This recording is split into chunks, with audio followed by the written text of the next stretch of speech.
तो सोचिए, एक देश जो सदियों की गुलामी के बाद आजाद हुआ है, उसे बिल्कुल शुरू से बनाना, ये जिम्मेदारी किसने उठाई? आज हम उसी शख्सियत की बात करने जा रहे हैं जिन्होंने आजाद भारत की नींव रखी, जवाहरलाल नेहरू, जिन्हें आधुनिक भारत का वास्तुकार भी कहा जाता है। ये अल्फाज, जब दुनिया सो रही होगी, हिंदुस्तान जिंदगी और आज़ादी के लिए जागेगा, ये सिर्फ एक भाषण नहीं था, ये करोड़ों लोगों की उम्मीदों का, उनके सपनों का ऐलान था। नेहरू की आवाज में एक नए देश का जन्म हो रहा था। तो आखिर कौन थे ये शख्स जिनके कंधों पर एक पूरे नए देश को बनाने की इतनी बड़ी, इतनी भारी जिम्मेदारी आ गई? चलिए इस सफर में उनके साथ चलते हैं और उन्हें समझने की कोशिश करते हैं। सबसे पहले ये समझना जरूरी है कि एक नेता बनता कैसे है। तो शुरुआत करते हैं उनके शुरुआती दिनों से कि किन बातों ने उन्हें वो बनाया जो वो थे। उनका जन्म 1889 में इलाहाबाद के एक काफी प्रभावशाली परिवार में हुआ था। उनकी पढ़ाई लिखाई, जैसे कि इंग्लैंड के हैरो स्कूल और कैम्ब्रिज यूनिवर्सिटी में हुई, ने उन्हें दुनिया से रूबरू कराया।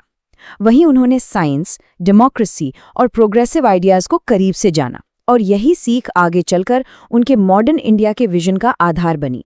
जब वो इंग्लैंड से पढ़कर लौटे तो एक आराम की, एक सफल वकील की जिंदगी उनका इंतजार कर रही थी, लेकिन उनका रास्ता कुछ और ही था। महात्मा गांधी के विचारों से प्रभावित होकर नेहरू ने वो जिंदगी छोड़ी और आजादी की लड़ाई में कूद पड़े। ये नंबर देखिए, 9। ये सिर्फ एक नंबर नहीं है, ये उनके त्याग और समर्पण की कहानी है। आजादी की लड़ाई के दौरान नेहरू को कुल 9 बार गिरफ्तार किया गया। इससे उनके कमिटमेंट का अंदाजा लगाया जा सकता है। वो सिर्फ गांधी जी के अनुयायी नहीं थे, वो खुद एक बड़े लीडर के रूप में उभर रहे थे। नॉन कॉपरेशन मूवमेंट हो या सिविल डिसोबीडियंस, हर बड़े आंदोलन में उन्होंने आगे बढ़कर हिस्सा लिया।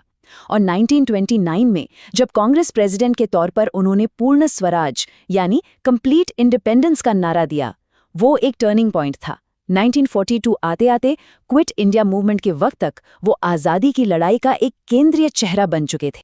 आज़ादी मिली और फिर शुरू हुआ असली इम्तिहान।